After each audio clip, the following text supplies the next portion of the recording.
السلام عليكم ورحمة الله. أعوذ بالله السميع العليم من الشيطان الرجيم. بسم الله الرحمن الرحيم. الحمد لله رب العالمين، والعاقبة للمتقين، ولا عدوان إلا على الظالمين، وأشهد أن لا إله إلا الله وحده لا شريك له، إله الأولين والآخرين وقيوم السماوات والأرضين، وأشهد أن سيدنا ونبينا محمدا عبده ورسوله وصفيه وخليله وأمينه على وحيه، بلغ الرسالة وأدى الأمانة ونصح الأمة وكشف الغمة وجاهد في الله حق جهاده حتى أتاه اليقين، صلوات ربه وسلامه عليه وعلى آله وأصحابه ومن تبعهم بإحسان إلى يوم الدين وسلم تسليما مزيدا. ثم أما بعد، فاللهم اشرح لي صدري ويسر لي أمري واحلل عقدة من لساني يفقه قولي. السيئة يثمى بحول الله تبارك وتعالى أنكمل الدروس نرجع التفسير، والسيئة نزل بحول الله تبارك وتعالى سورة صاد.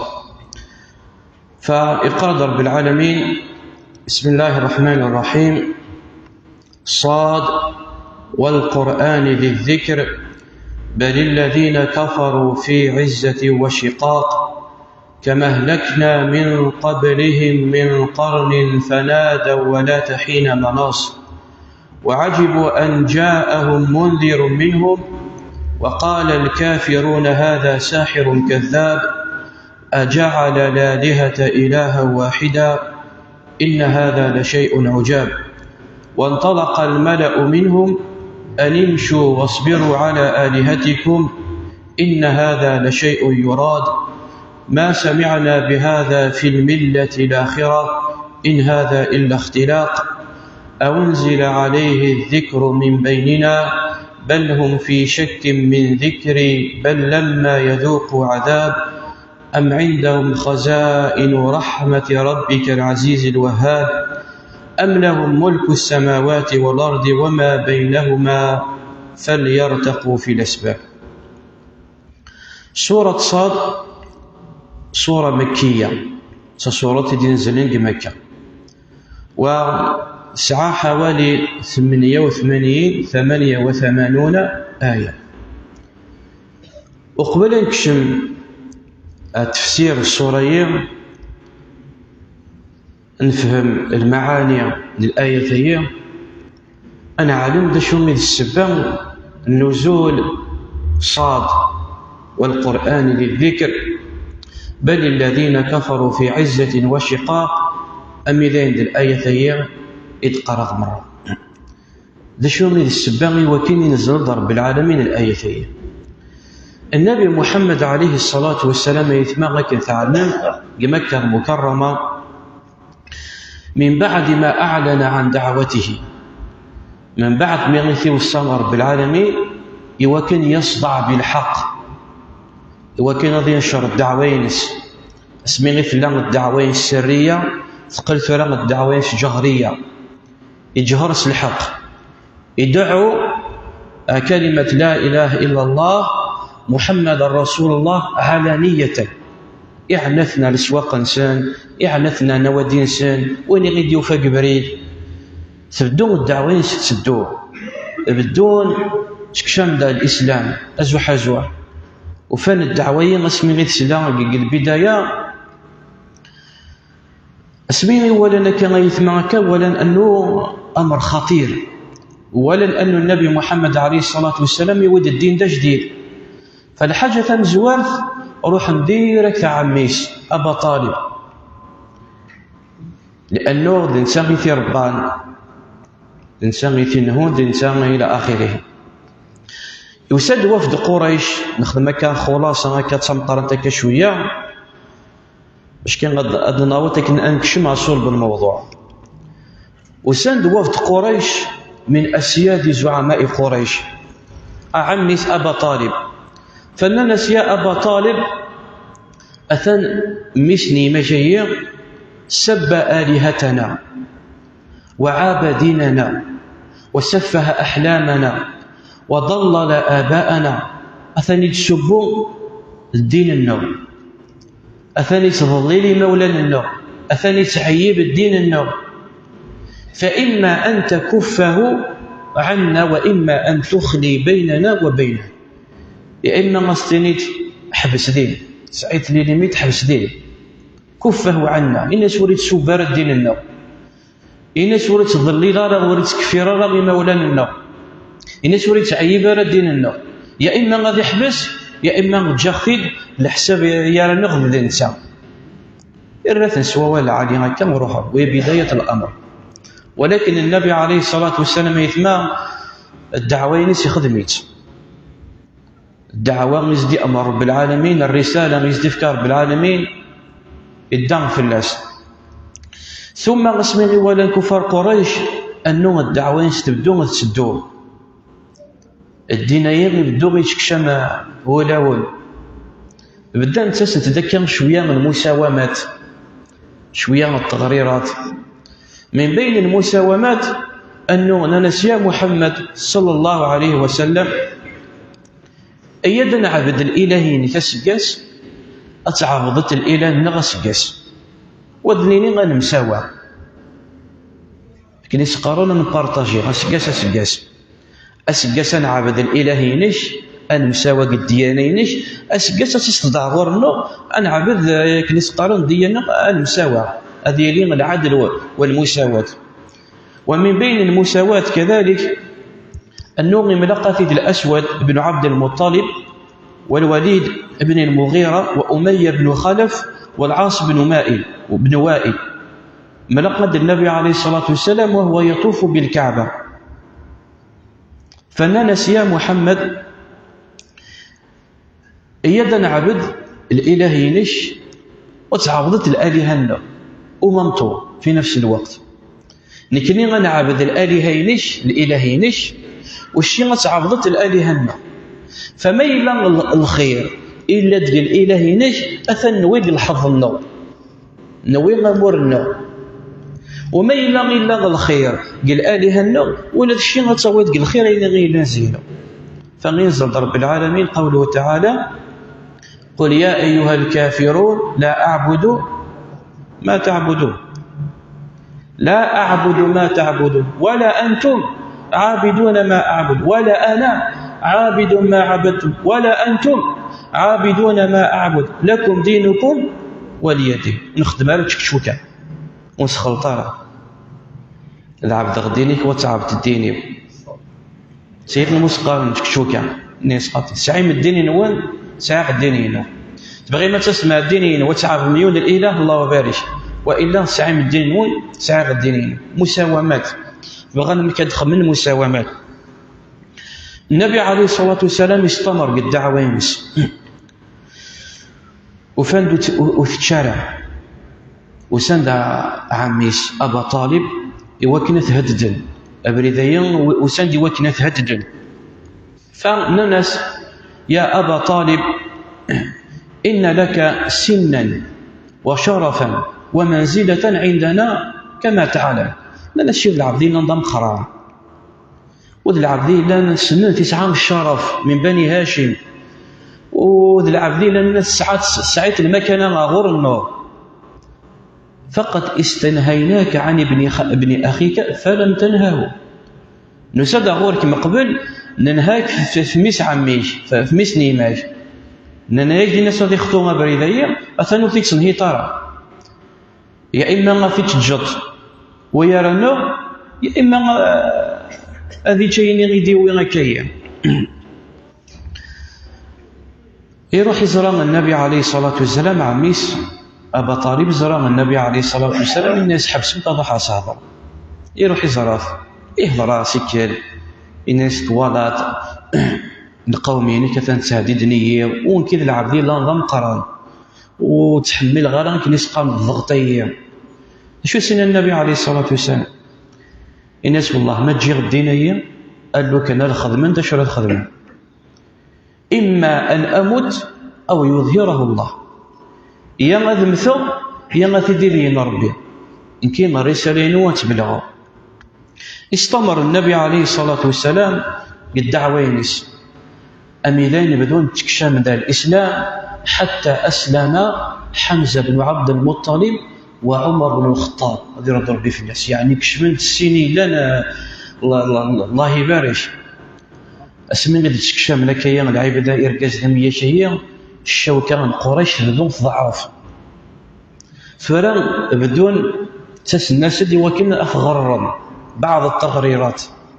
من بين التغريرات إكرد عتبة بن ربيعة مسقارا أبا الوليد إلا نقيم من قيون المجلس إن يسن يا قريش دا شو راه تسيني قالوا كان نروح غذكر محمد صلى الله عليه وسلم أعرض عليه بعض الأمور أصحى رضا كيكرر الحوايج بالك هذا أنت قبل هذه جدينا يديونا كيا وديرنا وريد شبارة مديننا أننا نسرح ماذا بنا قم إليه يا أبا الوليد فأعرض عليه ما أردت أن تعرض عليه روح غرس. يروح عتبة بن ربيعة أبو الوليد النبي عليه الصلاة والسلام بدين يصدى غرس يقيم غرس إنيس يا محمد صلى الله عليه وسلم إنيس تعرمت لشو متسويت غورنا النسب الشرف لأن النبي عليه الصلاة والسلام يسعى الشرف يسعى النسب والناس تنتويت غد الدين دا جديد صبوت الدين لنا تضليل تما ولا لنا وسفهت أحلامنا يعني ماشي الحاجة غير إلا المزيط ويتويتو إني سجلو كان قد عرض خير الحوايج تكا أهل بالك كانت قبلت أتجد الدينيين وأتستخرت الدين النغف تسبوت على ديننا. إنيس النبي عليه الصلاة والسلام قل يا أبا الوليد أسمع إنيس أهضرك السلام. فقال له أبو الوليد اعرض أربع الحوايج الحاجة تمزوات نيس ثورة الدينيين اللي تسويت ذا جديد دا شو اللي بغينيش بغيت تصوتت إن كنت تريد مالا ذي ذرين اللي تبغيت أتكسبط إن كنت تريد مالا جمعنا لك من أموالنا ما تريد حتى صرت أكثر منا مالا. ما يدي ذرين اللي تبغيت إذا ستنقد نجمع ذرين منا مرة حاشا ماذا يتقلط صوتت للشيء اللي مركنتين في اللنا مرة إبروبوزيس الحاجة تمزوت الحاجة وسناث إن كنت تريد شرفا سودناك علينا إن اسمي لذ الشرف بغيت ثناك نرد الشيء السيد في اللنا. إن كنت تريد ملكا ملكناك علينا ما يلذ الملك إذ بغيت إذ حواجتي وكنا كيا يتسويت الدينية بغيت تقبل ذا الملك إن سثناك نرشد الملك في اللنا. إن كنت ترى أي نبي تصويت كيا الأفكاريين إلى آخرين رئيا يعني نضلهلاش أثنى نحوف المخير الطباع أجد النحوف المخير الطباع وكنك نسوانيا ونبذل فيه جهدنا وأموالنا ونعكسب في اللاش ونجمع إذا من ونخسر إذا من فلك إيوكن كما تجيت اسمي فوكا مسلايس الناس النبي عليه الصلاة والسلام أوقد فرغت يا أبا الوليد الناس تفوكت الناس الناس إذن اسمع مني الناس تولا مسلزين النبي عليه الصلاة والسلام وزدي قرا وزدينا ولا الكرام جمسلينس اقرا يسد الآية تمزورة سورة فصلت فقال له صلى الله عليه وسلم بسم الله الرحمن الرحيم حميم تنزيل من الرحمن الرحيم كتاب فصلت آياته إلى آخر الآيات 7 الآيات المزورة كتاب فصلت آياته من لدن حكيم خبير إلى آخره. وأبو الوليد يتحسس إسلاك رغم مسلاين بالحياة سيسلافا بالحياة سيسلافا بالعمر سيسلافا أسمي يكفوك الناس النبي عليه الصلاة والسلام أو قد سمعت يا أبا الوليد فأنت وذاك. أسمي قال أبو الوليد على القوم ينس إن بدل ودميس ماشي سود مني يروح سوينا غيدي قل. أسمي الزران قليب عيدا كان أننا سثنوية أثان ماشي ذو مني يروح ماشي لوين غيدي قل. أسمي غيدي قل إن ياسن يا قريش أثان سليخ كلام مسلايين أكم وصيغة الجزائر ما تتجمع الشغل اسم أثناء يدي وينك ميلا يصوت الملك لكن ينسي عربا مرة نسعهم الشرف أن الناس قد سحرك والله قد سحرك يا أبا الوليد بسحره. الناس ثاني سحرك ولا الشيء تضيد قلعبينس. النبي عليه الصلاة والسلام يتمام استمر في دعوته وسن أبريذي طنع عميس أبا طالب أبريذي وسن ذاك نسقارون وسن سيريو ننس يا أبا طالب أثن سدع غورش نحذرك مثلي مشية ويغض الدين دا جديد يسوب بمولانا النار يسوب الدين النار يكفر مولانا النار والشيء الزريد شو غير المنزل غير ساعتها غورنا يا إما غادي تنوط يا إما غبريدية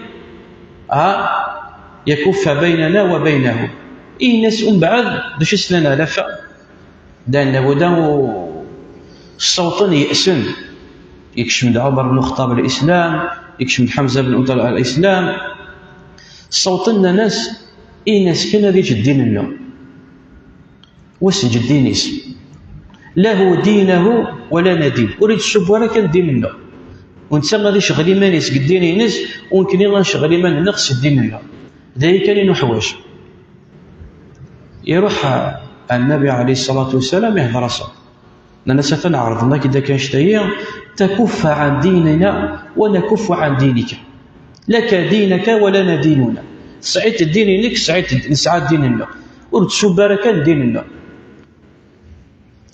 شو سن النبي عليه الصلاة والسلام إن يسيا عماه أولا ندعوهم إلى خير من ذلك ندعوثنا لما خير وكنشنا ألا ندعوهم إلى خير من ذلك كلمة يعطونها أو يتكلمون بها بغي غيون مسليكنا يتدفكا ضيين الطلب غزيسا كلمة يعطونها أو يتكلمون بها تدين لكم بها العرب وتملكون به العجم. يونس لا إعراب مرة تدين لكم العجم تعنو ما تملكم يونس ليكا يروح يعرض أصلا اسمي غيش دلنا كا سليسن دلنا كا وقفوا حرب بدون حرب أين نسنغ مرة أين نتسع غورش مرة أين نعرض مرة يقوم هذه قبل أين عند المشاحنات أين عند الخصومات زيغنا نحسب يونس ليكان إكر ديونس والله ما من أفكيشت أمس ليا وقدرنا عشرة مثليس دا كان دا شو دا مسليا إن يسن تقول لا إله إلا الله دا كان حوج فقالوا يا محمد أجعلت الآلهة إلها واحدا إن هذا لشيء عجاب ذين دوين ذي المحال فانطلقوا الآيتين دي سفسينك فانطلقوا فغنسين خمني نانا الصبر كان في الآلهة نون إن هذا إلا شيء يراد صبرت في الآلهة نون اطفت الدين نون انزل رب العالمين الآيتين العناد والتكبر وعدم قبول الحق سيغي السبا اللي ينزل رب العالمين الآيتين فغنى رب العالمين صاد والقرآن ذي الذكر.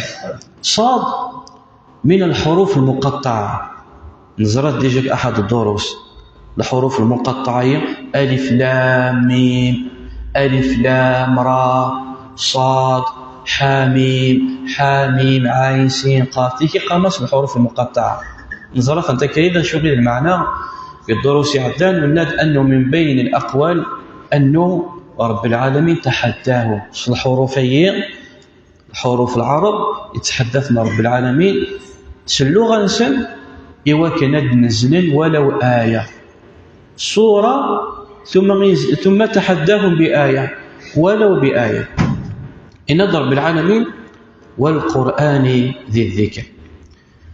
والقرآن ذي الذكر للعلماء فيه تفسيران أو وجهان. الوجه الأول أن القرآن المقصود ذي الذكر أي ذي الشرف، إسعام الشرف. القرآن إسعام الشرف، إسعام المكانة. لكن يدين رب العالمين وإنه لذكر لك ولقومك، أي إنه لشرف لك يا محمد. أنه القرآنية يشرفكم ربي غزيز، يساع علينا رب العالمين الشان ونزيز.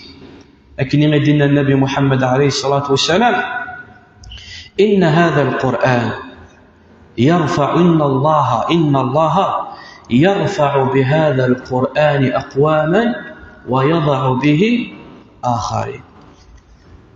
ربي السلي الأمم السلي الشان، لكن يكسولي الشان الصحابة قال وقت سن ما يلام تفنس القرآنية وما يلام طفنا رزيسان يدول ربي.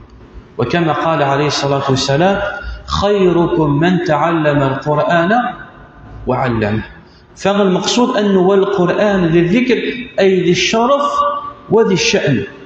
لكن يغدنا رب العالمين في نبينا محمد عليه الصلاة والسلام ورفعنا لك ذكرك، يعني ورفعنا لك شأنك. ربي يرفع الشان النبي محمد عليه الصلاة والسلام. وهي الوجه الأول. الوجه الثاني أنه والقرآن ذي الذكر أي فيه ذكركم، فيه تذكرة. القرآن يلي تذكرة غض أين يعني الدنيا في النور، أين يعني الآخر في النور، يشمل جميع أمور دنيانا وديننا وآخرتنا. لكن يغدينا رب العالمين قواليس وذكر بالقرآن من يخاف وعيد. يعني يا محمد صلى الله عليه وسلم ذكر المؤمنين القرآنية بما فيه من الترهيب والترغيب ذكريثا بلك هذا ذكر. والمعنيين صحيحين سنين أنه القرآن ذي الذكر ذي الشرف وذي الشأن، وإنه تذكير لكم في أمور دنياكم وآخرتكم. والقرآن ذي الذكر بل الذين كفروا في عزة وشقاق. بل الذين كفروا ولكن ويكفرون في عزة. نعم أبدا.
بسم الله والصلاة والسلام على رسول الله. أما بعد. بل الذين كفروا في عزة وشقاق. ولكن ويكفرون قومنا قبل الحق. سبنا وشو لعين دنسن ذا الكبر نصن الكبر تكبر ذا شو يخدم يتجاب بيس وريقبل على الحق. لكن يدينا رب العالمين وإذا قيل له اتق الله أخذته العزة بالإثم. وين معناتها؟ بل الذين كفروا في عزة يعني عن عدم قبول الحق وعداوتهم لمحمد صلى الله عليه وسلم. تجبرا قمنا قبل الحق. ولكن بل الذين كفروا في عزة وشقاق أي في اختلاف وعداوة، كما قيل هذا في شق وهذا في الشق. اسم ديالين النزاع، مرات سيدي الخصومة، مرات ديال النزاع، نقرس ويق الواد ويق الشق. فهم في شقاق، في عزة وشقاق أي في اختلاف. ومن بعد ذكرت رب العالمين كم أهلكنا من قبلهم من قرن فنادوا ولا حين مناص. يعني ما ينقبلنا لهم الحق أشحال يهلك رب العالمين ذي الأمم. وذي قوله كم أهلكنا من قبلهم من قرن، كلمتي قرن سعى معنيين. المعنى الأولى بمعنى الأمة، المعنى الثاني بمعنى الزمن. ومسلم قرن كنين القرن يعني 100 سنة، يتسد بمعنى الزمن، يتسد بمعنى الأمة.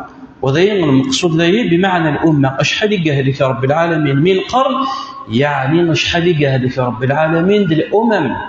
يقعد من قبل سن ينزل بزيادة من كليتنا رب العالمين القاعة. إفكيسنا رب العالمين ذي الشامين وسعان ويا شيء، إفكيسنا رب العالمين ذي الشيمين وسعين ويا شيء، إفكيسنا رب العالمين ذي القوة قوم ثمود وعاد، ذي القوة أين وسعان ويا شيء تجبرا. ومع ذلك الله يهلكنا رب العالمين. فغنيسنا رب كم أهلكنا من قبلهم من قرن فنادوا ولا حين مناص. فنادوا يعني مين ذي الحق العذاب ولا العذاب سوى ننسن دينا بدون سلاعين. يستغيثون بالنجدة ويستغيثون بالتوبة حين مناص. المناص حين فرورهم، حين فرهم، حين هروبهم. رب العالمين ينسن مرد الحق العذابين تلحق الساعة، تلحق القيامة، ولا شندرا في الغلط.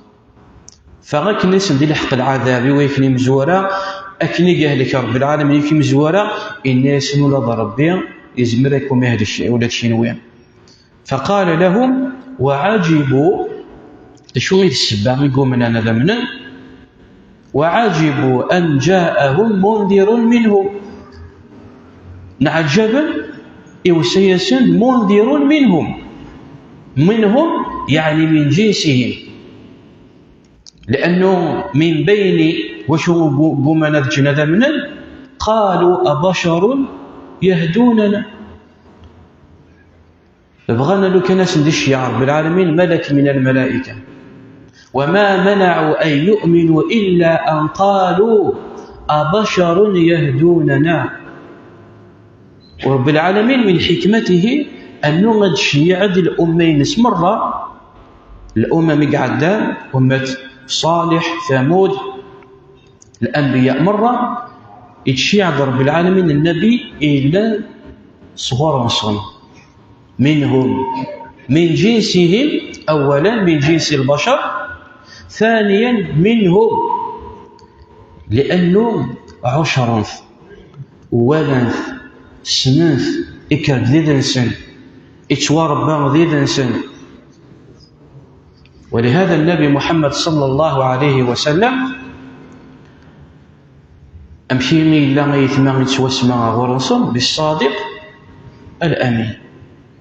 ذا العبدين اللي كرد صغورنصا إتواربا صغورنصا سننث عشرنث سنن الصدقينس سنن الأمانينس الشيء مسمى راديني غيوال يتواربا ديديش يكرد ديديش يعاش ديديش تعشر مليح صمت مليح أقرب ما يلغي نصحيك ما يلغي وعظيك للتأثير ما إذا غير سدي ونك بالك ضبراني بالك وثيت السنطرة.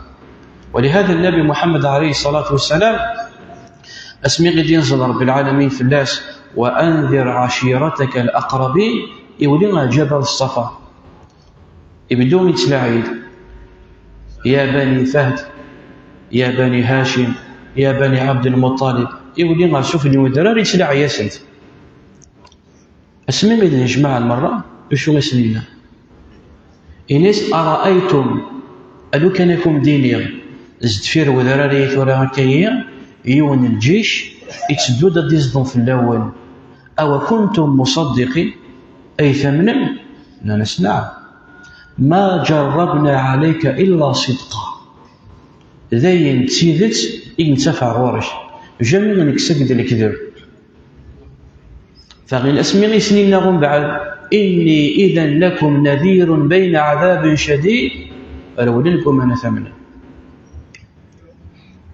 أسمي غيس ديننا لو كان لكم دينيا يون الجيش دفير وذراري مثلا تسدود ديزدون في اللون أي ثمنا من خاطئة أنا سكننا جميع نجرب في لك الكذب جميع نكسد الكذب نسنيك العبدين نصدق يعني يسمى مثلا كيا نذير لكم بين يدي عذاب شديد ولم فروا ويكرد عمس أبا طالب نستبا لك لسائر هذا اليوم جماعتنا تنزل في اللاس تبت يدا أبي له وتب سيسبان تنزلت يسنزل في اللاس صور سيء فغنيك رب العالمين أو عجب وأن جاءهم منذر منهم وقال الكافرون شوف سبحان الله البهتان الكذب وقال الكافرون هذا ساحر كذاب اطلق تقارن الصادق امين سنمت 40 سنه وقبل النبوه 40 سنه يكرد النوان يعاش ذي النوان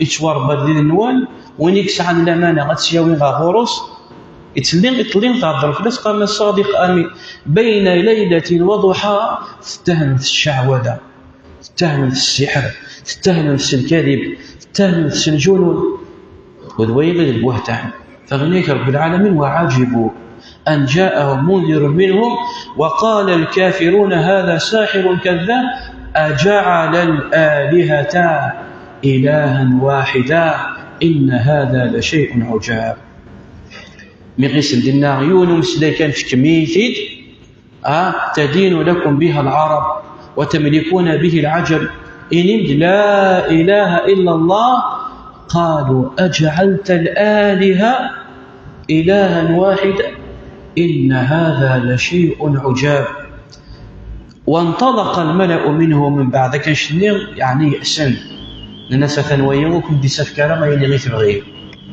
وانطلق الملأ منهم فغنك سنة غورس أن امشوا توصينوا يا رسم أن امشوا واصبروا على آلهتكم إن هذا لشيء يراد اطف الدين نوال صبرت في الدين نوال ذا الدين مولانا نوال الدين الجدود نوال أين لكم ديواوية يود الدين ده جديد اسم عد الدين ده جديد وصديع فرغ تجديد نوال الدين مولانا نوال أين ديواوية كان اشترى الدين عن قصد وين المقصودين إن هذا إلا شيء يراد يعني شيء مقصود يخدم يتكلم اكسبيريان المقصود يقصد كان شتيا يوكلنا خي فرق لانه توالين انه يودي السحر ايوا شو يفرق يا رمولان الدريا اسمر هذه لين الدريا مؤمنين اما ولا نوري من اور من نرى توالينا ما كاين يفرق يا رمولان الدريا ما سمعنا من حجتهم